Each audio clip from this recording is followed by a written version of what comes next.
E fique à vontade, doutor Elísio. Seja bem-vindo. Muito obrigado, presidente Arnaud. Minha saudação, meu respeito, acadêmico Tito, meu amigo brilhante Amarildo. Muito obrigado pelo convite, pela intimação, não é? E nesse instante muito importante, eu me sinto acolhido com as boas-vindas do presidente.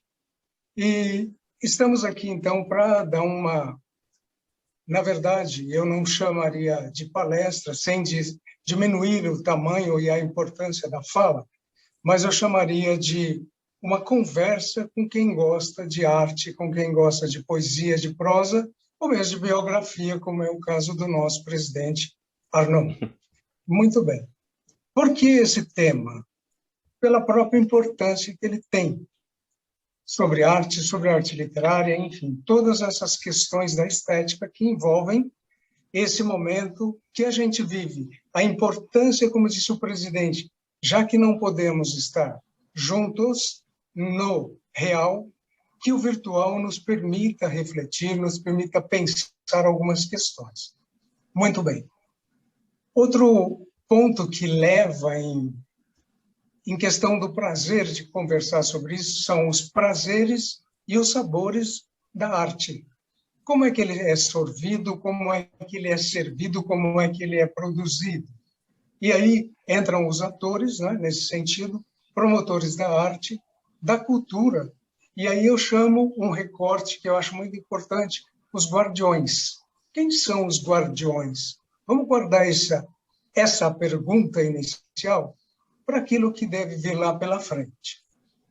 A questão das escolas, a sua participação, e eu via fazendo uma leitura no Facebook sobre o trabalho da academia, um trabalho muito interessante, muito rico com a Rede Municipal de Araçatuba, em termos da conversa literária, do trabalho literário, são questões fundantes na preservação, como guardião da cultura e da arte. Muito bem. Então, como eu disse, não caracterizo a palestra, mas sim uma conversa. E aí eu chamo de conversa com quem gosta de arte, de poesia, e nesse sentido eu parodio o título de um livro de Rubem Alves, que é Conversas com quem gosta de ensinar. Bom, para que essa prosa, né, seja proveitosa, nos permita pensar os papéis dos produtores de arte e dos guardiões das letras, nesse encontro que eu acho muito importante. Muito bem. Primeira pergunta, para nós mesmos. O que acontece às pessoas quando ela entra em contato com uma obra de arte, com uma manifestação artística? O que é que isso significa? Qual a importância disso? A beleza de um quadro, de uma música, de um filme que nos comove, que nos faz rir, que nos faz pensar. Por quê? O que é que está por trás disso? Aí eu chamaria de um primeiro momento que a gente está entrando naquilo que é a humanização. Esse ser humano que observa a beleza, que observa a feiura do mundo, a realidade, o sonho, fazem parte da arte. Bom, então, a obra artística produzida pelo homem revela o homem.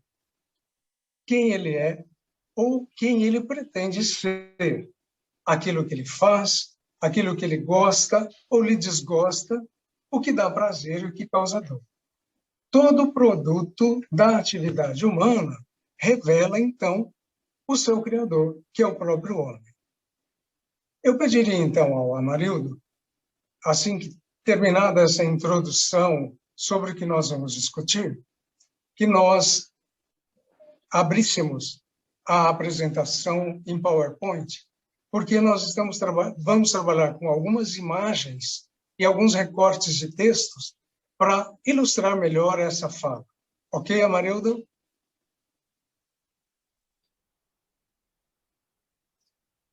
Olá. Amarildo? Já estou abrindo, tá? Não, beleza, desculpa aí, tá? Tá. Estou só E aí, esperando... então, o programa. Enquanto você abre, eu faço mais uma pergunta. Como é possível falar em humanização pela arte, já que nós somos todos humanos? Não é verdade? Bom, qual seria a resposta?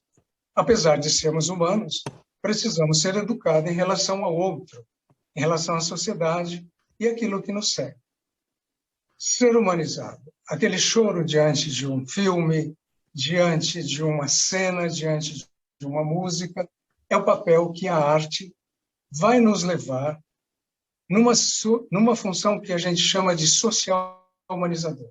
E o que vale a ser isso?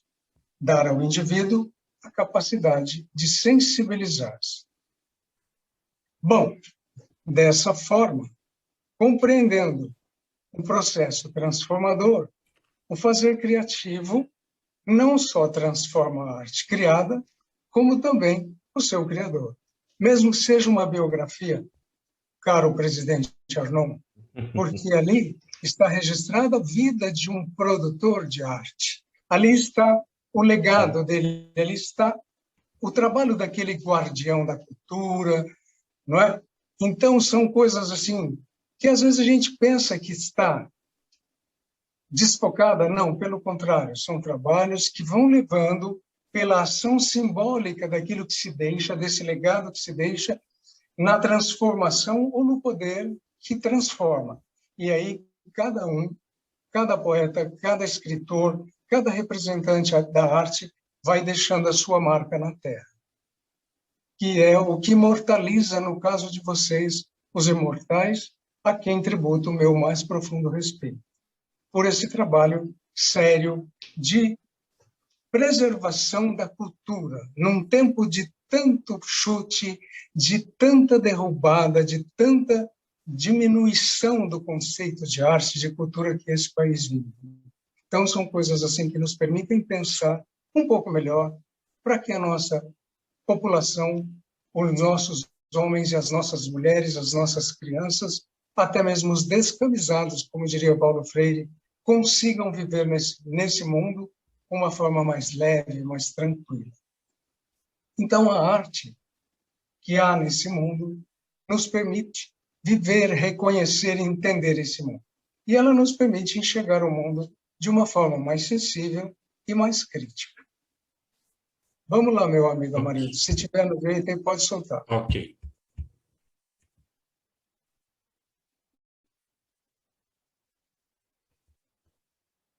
Ok.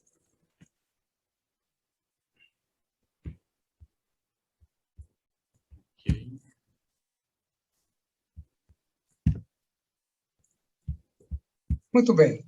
Seguindo, então, as transparências aí, ou seja, os slides, né, mais modernos. Eu sou da época da transparência, do retroprojetor, coisa que eu acho que a Marilda nem conhece um retroprojetor, não é? Mas tudo bem. A arte literária como construção de pontes à humanização. Então, eu quis eleger o termo pontes porque a gente tem duas opções: construir paredes ou pontes. Então, acho que o trabalho do poeta, do escritor, do prosador, do biógrafo é construir pontes. Pode passar.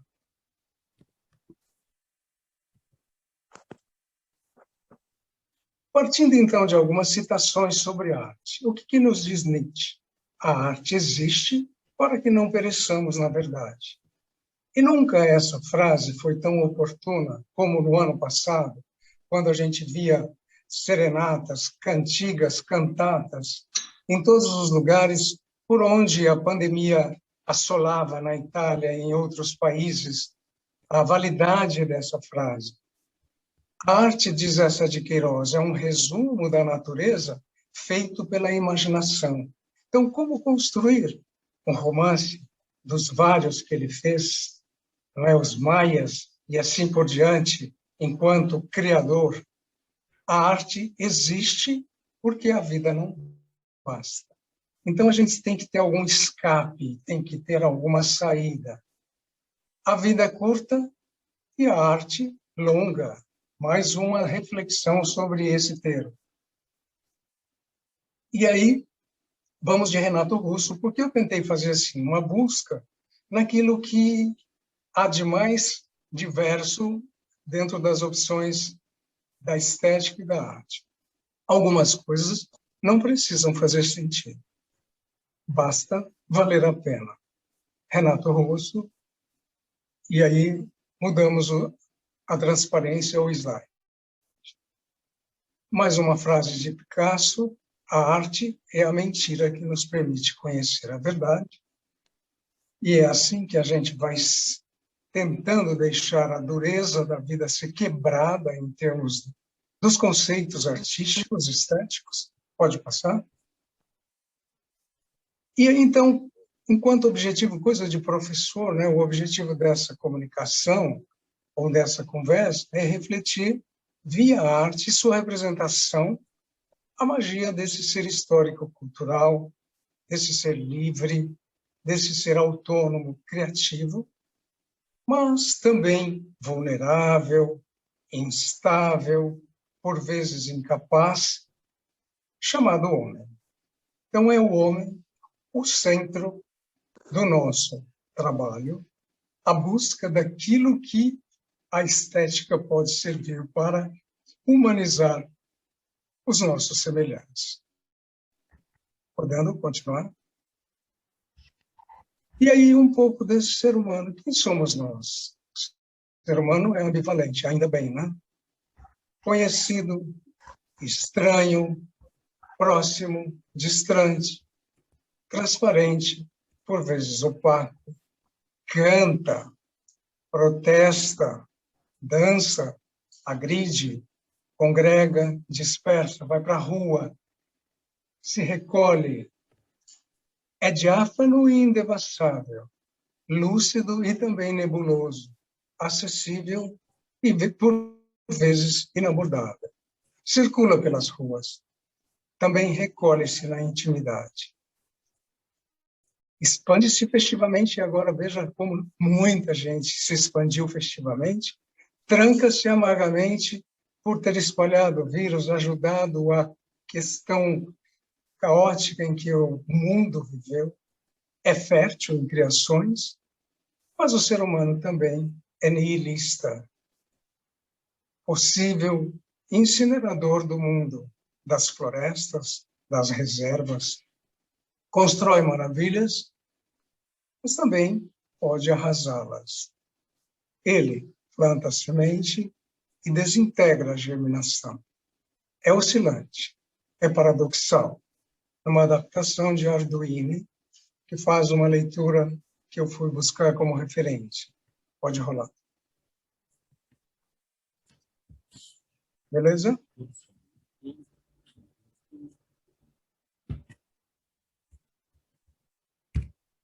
Travou aqui para mim.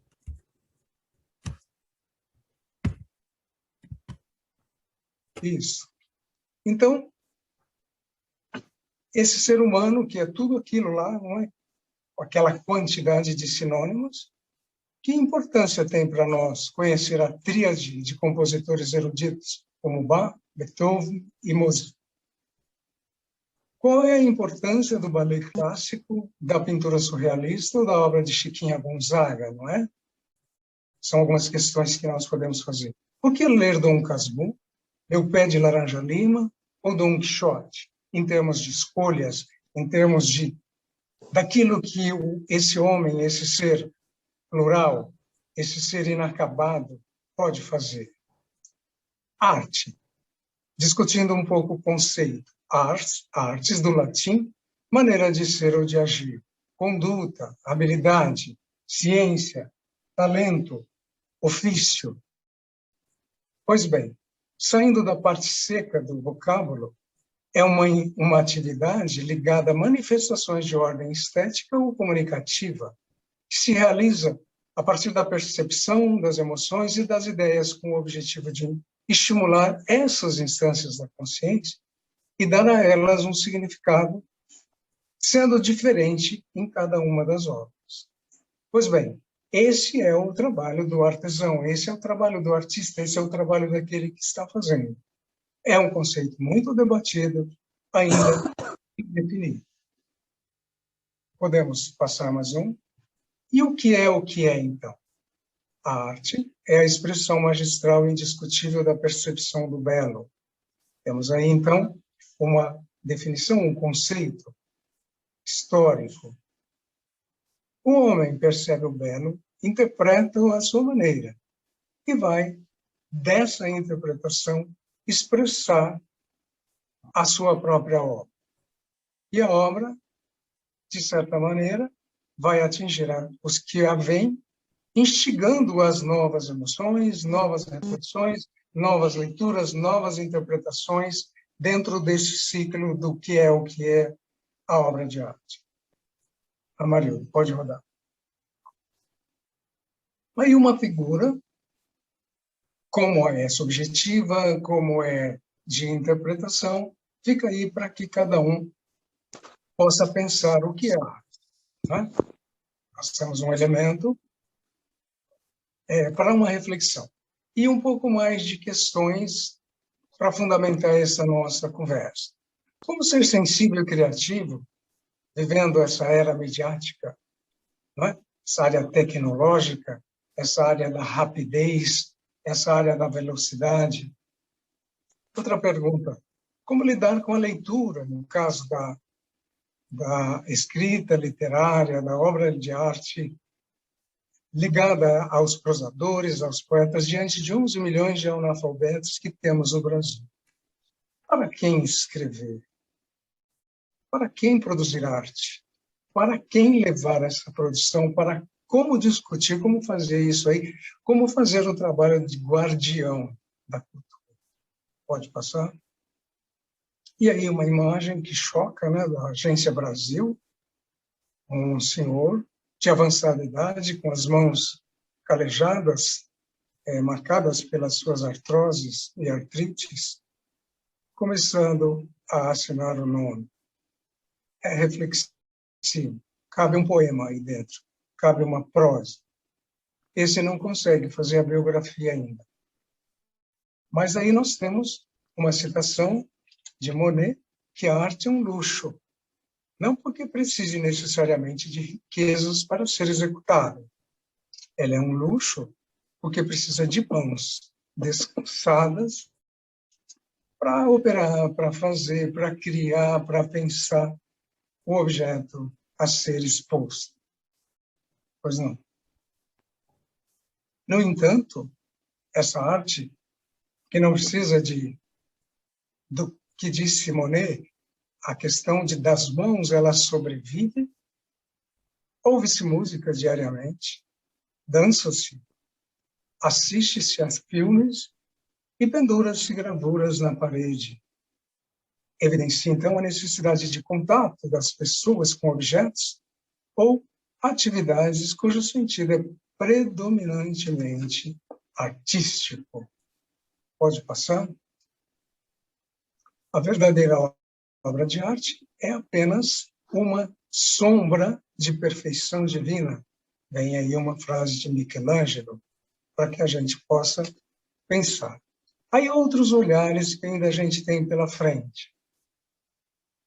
Quando se discute arte, se discute a consagração dos artistas que produzem arte desde a antiguidade até os dias atuais. Discute-se também o espaço para manifestações artísticas pela mídia. A gente viu aí quantas lives, quantos momentos nós tivemos agora, quando tudo parecia parado, um espaço para essas manifestações. A produção artística não se justifica somente como luxo, porque há algum discurso que acha que, e diversas foram elas. E a produção artística não se justifica como algo ligado à classe abastada, e nem objeto de decoração. E aí fala-se do rádio e da televisão que veicula música, telenovelas, filmes para as horas de lazer da classe trabalhadora. Por que não? E é também uma forma de expressão da arte produzida nos conceitos de telenovela, de filmes e assim por diante. Tá? Bom, como eu havia dito, quando conversava com o Amarildo, o que é que nós poderíamos abordar? Ele me deixou muito à vontade inclusive falou, você pode escolher alguma coisa da literatura, coisa que você está estudando ou já estudou, aquilo que se fala.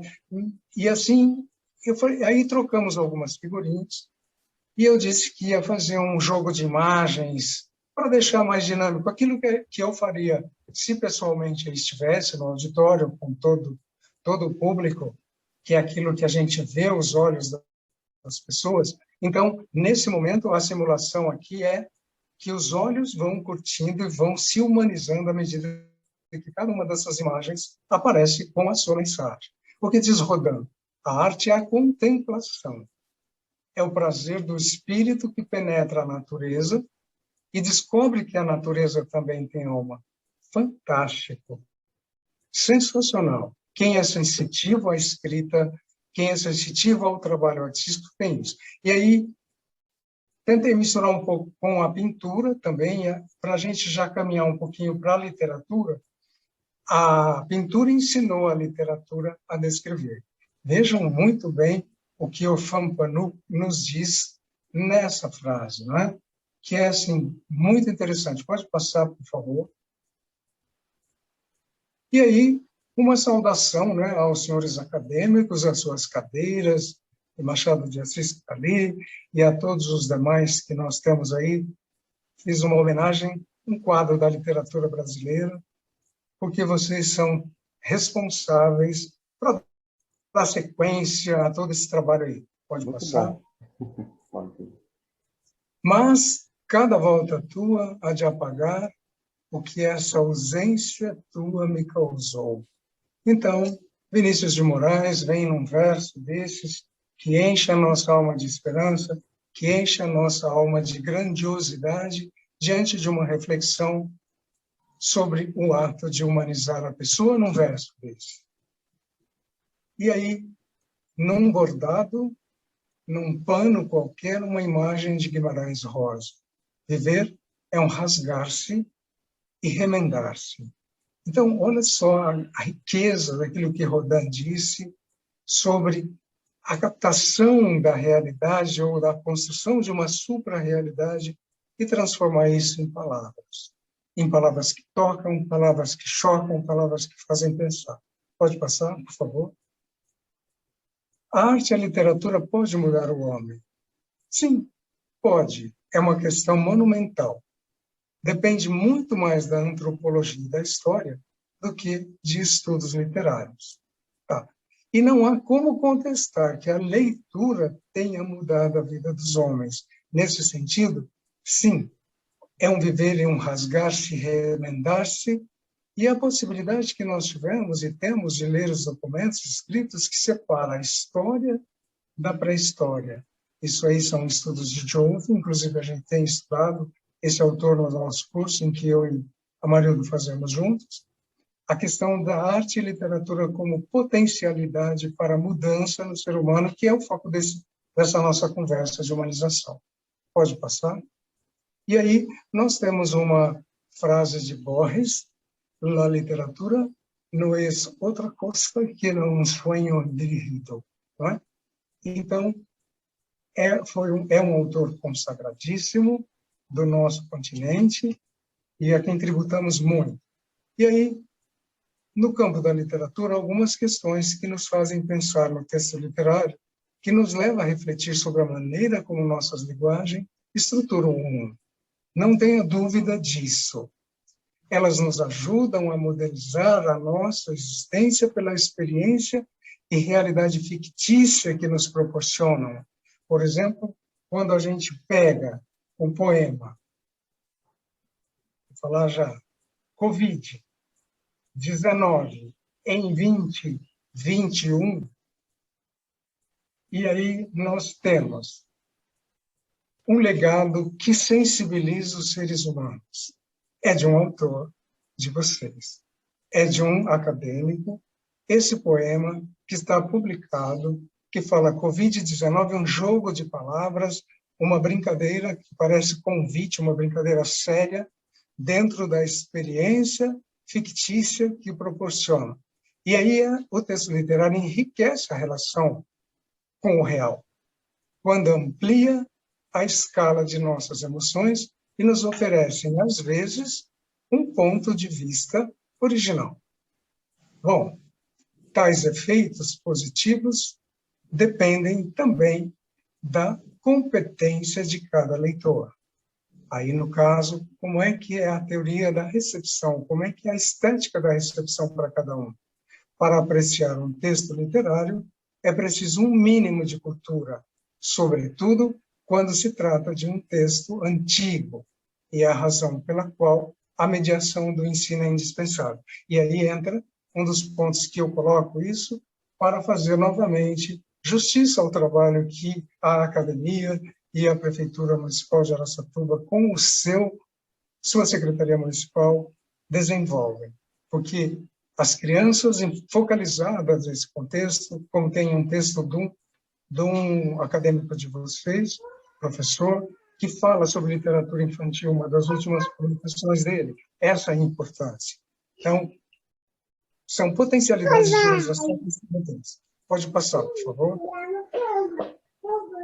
E aí, William Faulkner nos diz que o que a literatura faz é o mesmo que acender um fósforo num campo no meio da noite.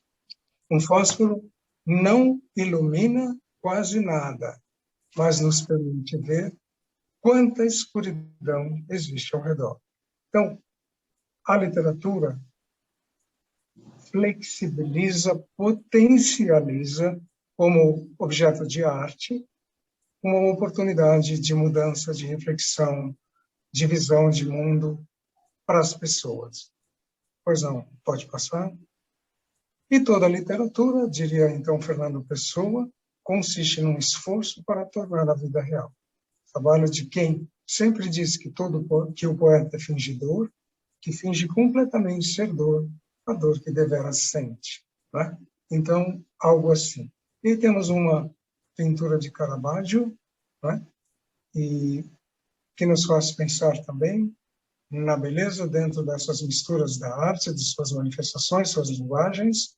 Pode passar. E aí a obra de arte, caminhando agora para fazer o fechamento, ela tem um impacto na existência. E aí, quando a gente falou isso logo lá no começo e agora resgata a beleza de um quadro, a emoção provocada por uma música que causa comoção diante de um filme que nos faz sorrir, que nos faz chorar, que nos faz ficar indiferentes, que nos faz ficar tensos. E aí, uma reflexão frente aos versos de Tempo, um poema de Mário Quintana, que ele diz: a vida é um dever que trouxemos para fazer em casa. Quando se vê, já são 6 horas. Há tempo. Quando se vê, é sexta-feira. Quando se vê, passaram-se 60 anos. Agora é tarde demais para ser reprovado. E se me dessem um dia uma outra oportunidade, eu nem olhava o relógio e seguia sempre em frente. Iria jogando pelo caminho a casca dourada e inútil das horas. Por que isso consegue? Por que essa construção poética nos faz curvar sobre esses versos? Quanta riqueza, quanta beleza, quanta harmonia tem. E aí vamos até a imagem que nos diz que as pessoas têm medo das mudanças. Eu tenho medo que as coisas nunca mudem. E aí nós temos um nome de respeito para a reflexão sobre esse quadro, sobre as escritas, sobre as canções e assim por diante. Pode rodar. Possíveis respostas, né, sobre por que a gente chora, por que a gente ri. Comove porque é humano. Tanto a produção como a recepção. Cutuca o que mostra a vida dos homens, no mundo dos homens, no tempo dos homens, que quando viu já são 60 anos. Homens que pensam, que agem, que trabalham, que sofrem, que amam, são felizes ou tristes. Isso valida a frase A Arte de Adoniran Barbosa, quando o seu tempo já não mais existe. Não é pensar na arte, na música dele, não é? pensar em toda aquela construção ao redor da cidade de São Paulo, da sua gente, e faz pensar na relação de fatos de um filme de ficção futurista ou no diálogo com o tempo atual. Então, a arte pode tudo isso. E nós, que lidamos com a palavra, que lidamos com a escrita, somos responsáveis por esse pedaço de humanização. Pode rodar?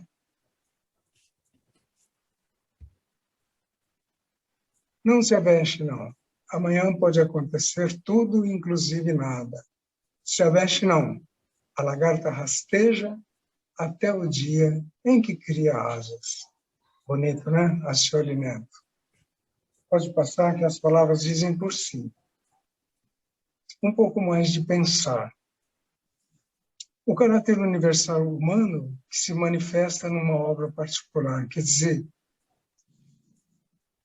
uma obra, uma pintura, uma canção, uma poesia que focaliza um ser humano, mostram-nos todos ali, juntos. Por isso é possível humanizar todos, quase todos, alguns que queiram, que se permitam. A obra se manifesta historicamente numa determinada época, de acordo com seus costumes, com as suas possibilidades, desenvolvimento científico e tecnológico de seu tempo, mas pode ultrapassá-lo e permanecer. Então, essa questão de como é que a obra nos toca, nos faz pensar, nos faz agir, e assim por diante. Pode rodar? E aí nós temos outra citação. Eu vou já dizer. As artes não são uma maneira de ganhar a vida, diz Kurt Vonnegut. Elas são uma maneira muito humana de tornar a vida suportável. Praticar a arte, não importa o quão bem ou quão mal seja, é uma maneira de fazer sua alma crescer.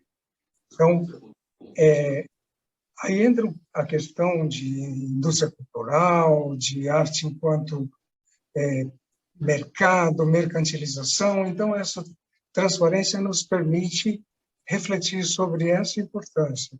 O importante é fazer a sua alma crescer. Pode rodar?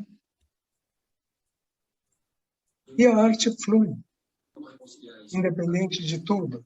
A terceira sinfonia de Beethoven, escrita há mais de 200 anos, é eleita a melhor da história. Os ritmos musicais tocam as pessoas onde quer que elas estejam.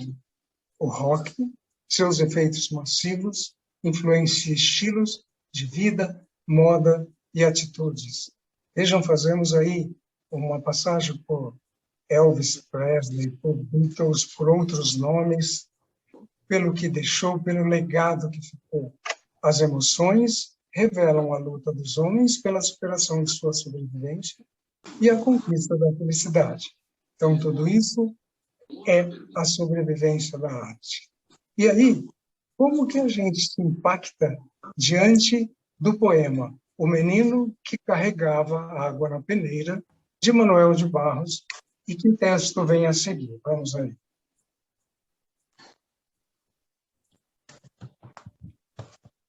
O menino aprendeu a usar as palavras. Viu que podia fazer peraltagem com as palavras e começou a fazer peraltagens. Foi capaz de modificar a tarde botando uma chuva nela. O menino fazia prodígios. Até fez uma pedra da flor. A mãe reparava o menino com ternura. A mãe falou: meu filho, você vai ser poeta. Você vai carregar água na peneira a vida toda. Você vai encher os vazios com suas peraltagens. E algumas pessoas vão te amar por seus despropósitos. O que esse poema sugere?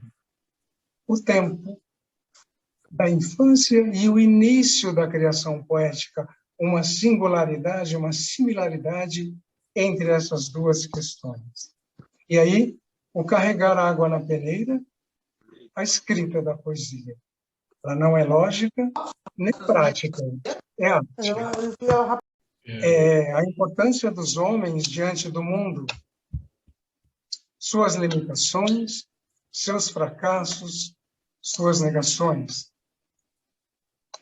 Nesse processo de humanização, o leva a refletir, a compreender a realidade, essa realidade na sua totalidade, a beleza e a feiura do mundo. Aí os pontos de antagonismo, realidade e sonho, o que permeia, o que povoa, o que habita a arte. A obra artística, enquanto objeto produzido pelo homem, revela o próprio homem, ou seja, estampa-o dentro desse grande universo. Pode passar, por favor?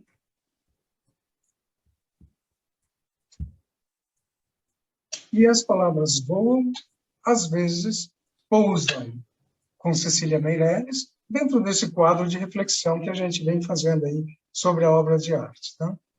Pode passar, por favor?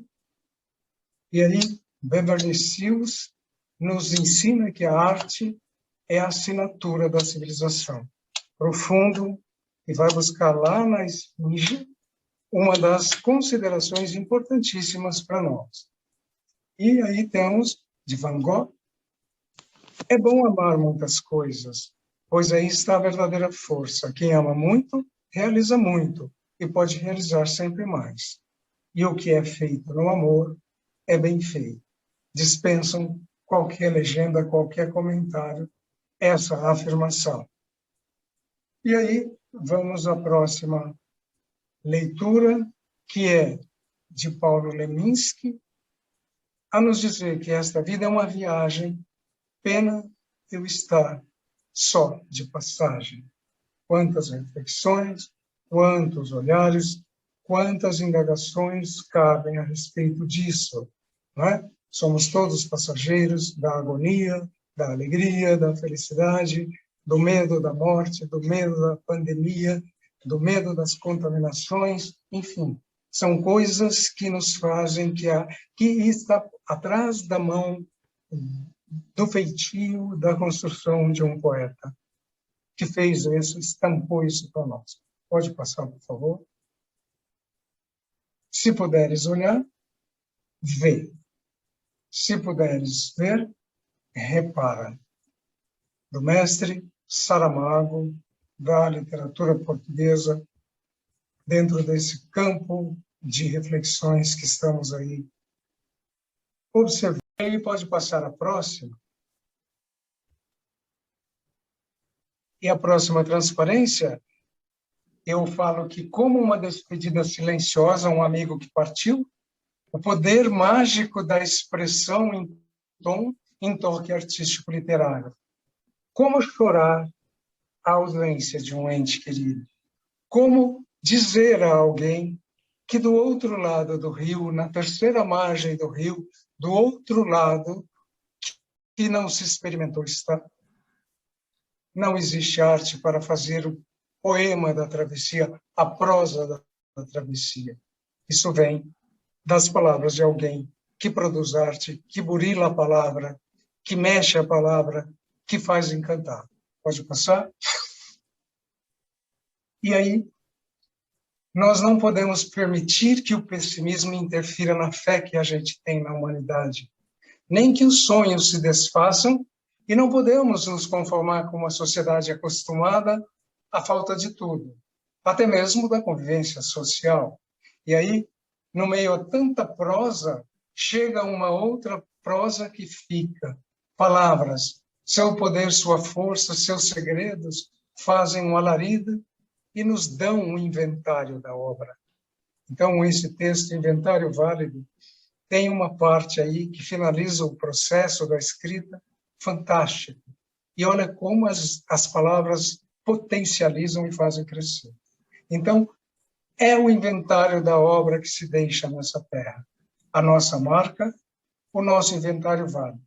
Um texto de inspiração para fechar essa conversa que vem do poeta Hélio Consolaro, ilustre conselheiro dessa agremiação. Então, querer bem não tem beiradas. Eu conheço hoje um novo grupo, novas pessoas, mesmo que virtualmente. Uso, então, as palavras de Rosa para dizer que estamos juntos nessa lida e que só a arte, mantendo a vinculação com a história, com os acontecimentos atuais, gera significados fraternais, sociais. E assim se desenha a viabilidade em juntar vida e arte, diversão e preocupação com a realidade do nosso tempo. Muito obrigado. Pode fechar a transparência, caro Brilhante. Ok. Muito obrigado, senhor presidente Arnon, e ao conjunto dos acadêmicos que nos brindaram com esse momento. Eu peço desculpas, eu estou com tratamento de voz por colagem da prega vocal. Isso interfere um pouquinho no meu processo respiratório, mas eu tenho convivido com isso. Mas chega um momento que a emoção vai me tomando conta, por conta do processo da arte-humanização, e isso me faz assim ficar meio que asfixiado. Mas eu agradeço a oportunidade de estar com vocês, o convite, a intimação feita pelo nobre conselheiro e Amarildo, e aí a gente só pode agradecer. Prometo um dia, quando a vida voltar a um normal que não mais será o mesmo, se tivermos oportunidade de estar juntos, aí em Araçatuba será prazeroso estar com vocês. Se você permite, nós agradecemos, Elísio, a sua brilhante exposição, o seu preparo, né, com relação à palestra, o slide, o conteúdo é riquíssimo, é maravilhoso, né? Eu creio que todos ficaram maravilhados em ver esse conteúdo todo, né? E a gente sai mais enriquecido dessa palestra nesta noite. Você pode ter certeza disso, porque se uma palavra já pode ser arte na nossa vida e aprontar arte na nossa vida, veja o trocadilho aí. Uma palavra pode ser arte na nossa vida e aprontar arte na nossa vida, né? Quem dirá uma frase, um poema, né? Uma poesia, então, que nos abrilhanta e que acalenta, né, o homem diante das incertezas do mundo, da vida, das angústias, das dores, né? E serve, então, para que ele, naquele momento, se sinta um refrigério, né? Com a sua alma, possa até dizer assim, alimentada. Eu queria saber, em relação aos nossos acadêmicos, eu não quero tomar a palavra aqui, mas se alguém quer tecer algum comentário, quer dirigir a palavra ao Elísio, fica à vontade, Arnon. Eu agradeço. Marildo, Oi, Tito. me dê uns minutos, tá? Uhum. Quero ser bem rápido, bem breve. Ok, fica à vontade. Depois o Arnon na seguida. Então, em primeiro lugar, eu quero cumprimentar o professor Elísio por essa viagem, esse passeio seguro e bastante didático que acabou de nos apresentar, demonstrando, evidentemente, domínio e bastante propriedade em relação às questões da literatura e da arte, e o fez de maneira bastante agradável, né? Nada de muito fundo para que se pudesse ficar, digamos assim, fazendo profundas reflexões, mas essa capacidade de situar as coisas de maneira muito qualificativa. Parabéns, professor. Obrigado. Em seguida, cumprimentar o Amarildo por esse belo achado. Esse trabalho nosso, ele vem já, professor, de anos, em que nós temos, como disse o presidente, nós temos uma das sessões abertas a palestras que abram para, desculpe aí a reiteração da palavra, mas que abram a discussão literária, né? artes de um modo geral, a literatura e não apenas as artes. E você foi hoje capaz de fazer uma síntese, passando por todas elas e demonstrando essa similaridade comparativa que existem nelas. Então, Amarildo, parabéns por nos ter dado a oportunidade, mais uma vez, de, como você mesmo disse, temos a oportunidade de aprendermos um pouco mais aqui com o professor Elísio. E por último, eu queria redundar algumas coisas que o professor disse. Primeiro, repisar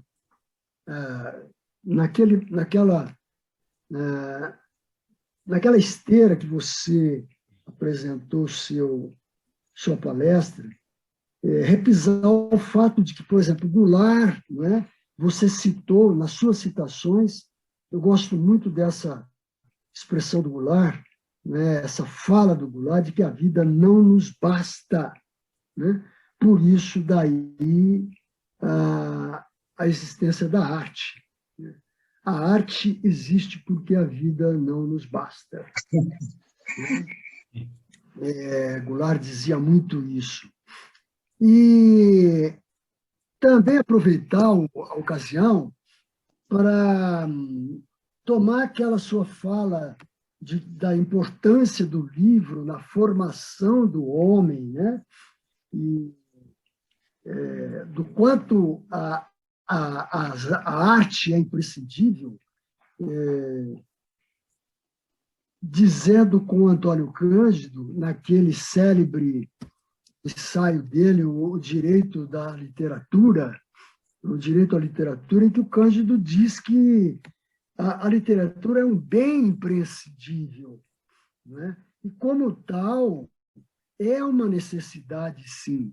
É uma necessidade que é de um bem imprescindível, que, portanto, ela é um direito de todo homem, todo cidadão, poder tê-la, né? Poder desfrutar deste bem imprescindível. E eu lembro isso quando você cita essa passagem, e nesses tempos em que nós estamos vendo o Ministério da Economia propondo a taxação de livros, né?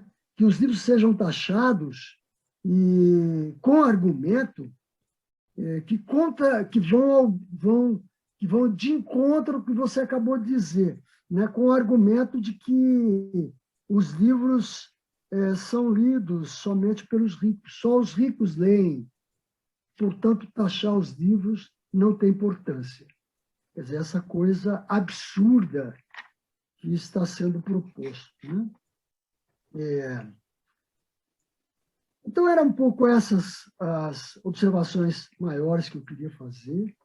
Mais uma vez, meus agradecimentos à sua estada aqui hoje conosco. Obrigado. De bom para você. Bom? Muito obrigado, professor.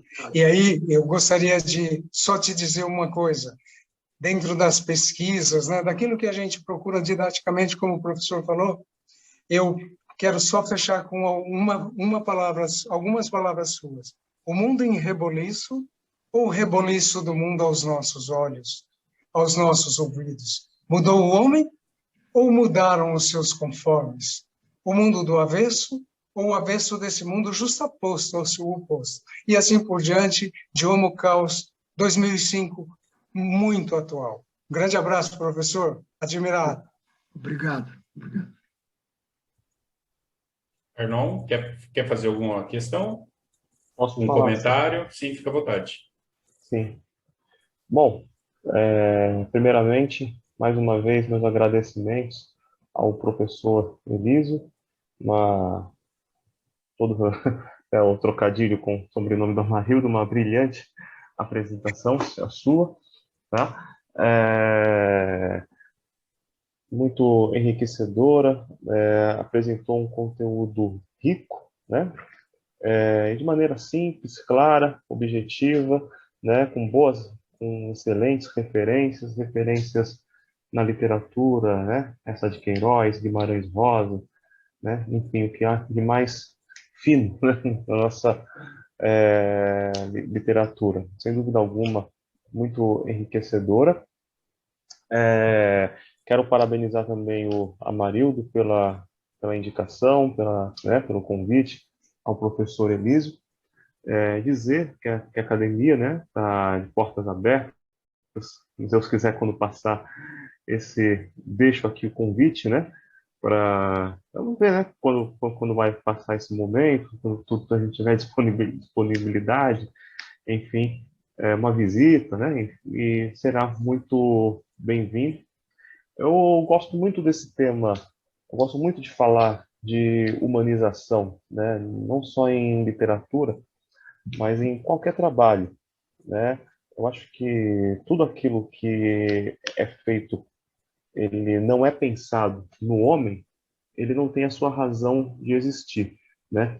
E quando nós falamos em literatura, temos que pensar realmente no ser humano, no homem, no potencial transformador que a literatura tem, né? Na identificação que o leitor cria, as referências que busca. Eu tive uma oportunidade de fazer, né, uma biografia de José Hamilton Ribeiro, repórter do Globo Rural, da Rede Globo, e ele deu uma frase durante as entrevistas para esse trabalho que para mim foi a mais marcante de todas, né? A gente vive numa sociedade em que todo mundo diz todo mundo não, muita gente, né, fala que não gosta de ler, não tem tempo para ler. Aí ele disse simplesmente isso. Você vai ler um texto de 20 páginas do começo ao fim. Sabe por quê? Esse texto vai falar sobre você. Então, quer dizer, quando a literatura, quando o que a gente escreve se pauta em pessoas, né, se pauta nessa humanização do trabalho, ele é diferencial. Eu acho, então, que a arte, a literatura, tem esse papel de nos trazer a reflexão sobre esse papel da humanização. E essas reflexões que o senhor trouxe hoje foram muito importantes nesse sentido, né? Para todo escritor refletir, pensar, sempre no lado humano, né? Então, deixo aqui meus parabéns, tá? Depois, passe para possível para Marildo o endereço e tal, para nós mandarmos um mimo, né, uma lembrancinha da academia. Nós temos várias coletâneas de trabalhos nossos aqui publicados, né? Então, gostaria de mandar uma para o senhor, né, como um agradecimento pela palestra de hoje, tá? E aí chegará pelos correios, tá bom? Boa noite, doutor. Boa noite Fico a muito todos. agradecido por suas palavras e pelo mimo que vou receber antecipadamente. Muito feliz, eu acho que foi um casamento perfeito. Muito obrigado, sucessos no trabalho e muita promoção de escrita aí do que é que o homem é capaz de fazer. Parabéns. Tá aí. Osaná, gostaria de falar alguma coisa, Osaná?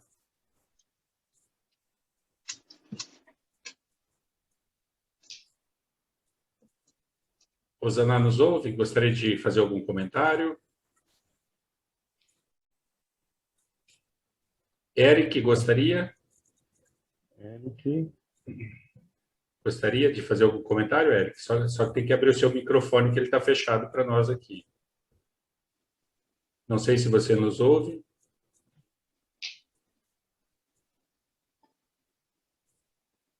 Bom, se vocês quiserem se manifestar, podem se manifestar. Então, eu vou partindo já para o encerramento, né? O Elísio é uma pessoa que eu tive a sorte, né, de conhecer através da Universidade Federal do Estado de São Paulo, né? E a partir do momento que eu o conheci na Universidade Federal de São Paulo, nós começamos a trocar algumas figurinhas, né, algumas ideias.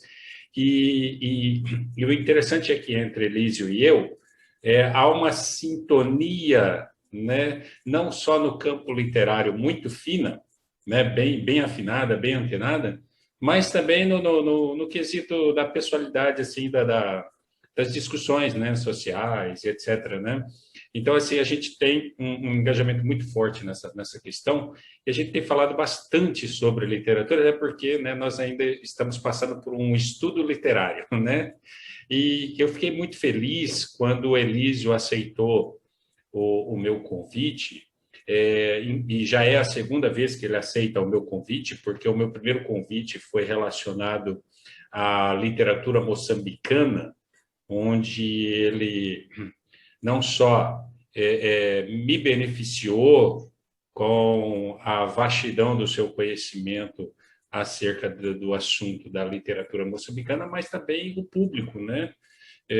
Para quem eu compartilhei e para quem teve a oportunidade de assistir aquela live que nós fizemos ao vivo. Então, já é a segunda vez que ele tem se dado, né, ao préstimo das minhas requisições, né, e sem nenhum custo, né, e eu fico muito feliz por isso, né, e assim, dentro do slide do Elísio, eu vi uma riqueza muito grande que se nós fôssemos pegar cada item ali para poder discutir, né, isso levaria horas aqui, nós ficaríamos horas debatendo, fazendo reflexões, né? Por exemplo, só para tangenciar uma questão, né, não querendo alongar muito, o Elísio falou sobre a questão daquela imagem, tem aquela imagem belíssima, aquela do balãozinho, que a pessoa está saindo da gaiola, né, como a representação. E aí, como nós trabalhamos com a subjetividade, porque a imagem ela é subjetiva, né, cada pessoa faz uma interpretação. Né? Mas ali, para mim, aquela imagem é aquela imagem de deixar de ser prisioneiro de algo, né? Então, ele está literalmente voando. E quando a gente entra, por exemplo, nesse ato literário, esse ato literário nos leva a voos, a alçar voos, porque a gente começa a redigir algo a partir de alguma palavra, a partir de algum evento que a gente viu, a partir de algo que brotou na nossa mente naquele momento, e através daquilo a gente começa a redigir quando a gente vê o nosso receituário ali, né, do bolo em si, de tudo aquilo já está pronto, né? E aí nós temos um texto. Agora, o interessante do texto, quando a gente produz, é que ele tem os seus efeitos, né? Então, o efeito pode ser provocar beleza, pode ser até gerar um certo horror, uma certa aversão, um contentamento, um descontentamento, mas ele tem os seus efeitos sociais, políticos, né, pessoais, na individualidade, atinge a individualidade do ser, como também pode atingir a coletividade, né? Veja aí o brilhantismo dos nossos clássicos, né? Joaquim Maria Machado de Assis, João Guimarães Rosa, né? Aquela frase poética do rasgar-se, né? E uma imagem que me chamou muita atenção na sua exposição, lógico, muita coisa me chamou a atenção, mas eu estou destacando só alguns pontos, é aquela imagem daquela pessoa escrevendo as primeiras letras. E isso me traz para um contexto social, né, do problema que nós vivenciamos no Brasil, e esse problema não é de hoje, é um problema de pelo menos 30 anos aí, que a nossa sociedade não está bem culturalizada, vamos dizer assim, né? O Tito levantou a questão dos livros, da taxação dos livros, o que não faz sentido a taxação de livros, quando, na verdade, o livro ele deveria acontecer igual acontece em determinadas regiões, onde a pessoa vai comprar um determinado produto, ele sai lá presenteado com uma sacolinha de livro. O livro deveria ser assim, né? A pessoa sair de lá presenteado com um livro. Se ele vai ler ou não, é outra história. Mas a partir do momento que ele aceita e leva para dentro da casa dele, a porta já está aberta. Agora, se ele vai adentrar a porta, é uma coisa, né? São duas coisas. O primeiro é levar o indivíduo ao acesso ao livro, né? De maneira prática, de maneira eficiente, né? Então, isso seria um projeto, né? A taxação, não. A taxação é uma coisa ridícula, né? Do ponto de vista de manter uma sociedade aprisionada num nível intelectual baixo, em que ela não pode descobrir os prazeres a partir da literatura, né? Então, assim, aí você vê, você mencionou lá no seu slide a questão da taxa de milhões de pessoas, não me lembro agora se era analfabetas, né? Analfabetas, né? 11 milhões. 11 milhões. Então, são números bem expressivos, né?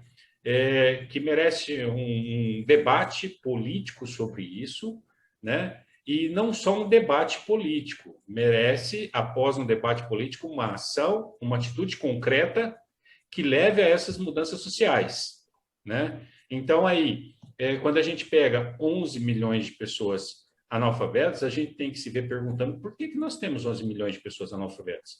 Por que nós temos uma sociedade que, quando o quesito é literatura, é leitura, está sempre aquém naqueles panoramas de medição internacional? Por que o brasileiro está sempre abaixo, né, no quesito da leitura? Né? Quando, na verdade, a reflexão que nós, enquanto sociedade, deveríamos estar fazendo, né, e promovendo até mais lives para levar essa reflexão, o que podemos fazer para mudar essa situação, né? Enquanto figuras literárias, enquanto personagens, né, que nós somos, né? Antes de nós sermos, por exemplo, um acadêmico ou um imortal, nós somos um cidadão que a gente precisa começar a se preocupar com quais as mudanças que eu posso fazer. Talvez eu não consiga fazer em quantidade, mas talvez eu consiga fazer em qualidade, ainda que seja minoritária, né? Então, assim, foram muitas imagens ali, e eu penso que, muitas vezes, o erro social, na questão, eu trabalho muito com jovem, com adolescente, um dos erros sociais, e eu questionei isso em uma das reuniões de diretoria de ensino, eu percebi mudança a partir do meu questionamento, a partir do meu esbravejamento, né, em uma das reuniões, que eles a princípio queriam levar livros partindo-se de um ponto de onde a molecada foge. E eu disse o seguinte: primeiro você precisa trazer aquilo que está dentro do gosto literário deles, para depois você empurrar outros livros que não estão no gosto literário deles. Porque o que desenvolve o hábito da leitura na pessoa em si, no indivíduo? Primeiro é descobrir-se dentro do livro, é descobrir-se como participante da mente do outro, né? Das ideias do outro, da sabedoria do outro. Então, quando eu abro o livro, eu tenho essa percepção de que o outro fala comigo, né?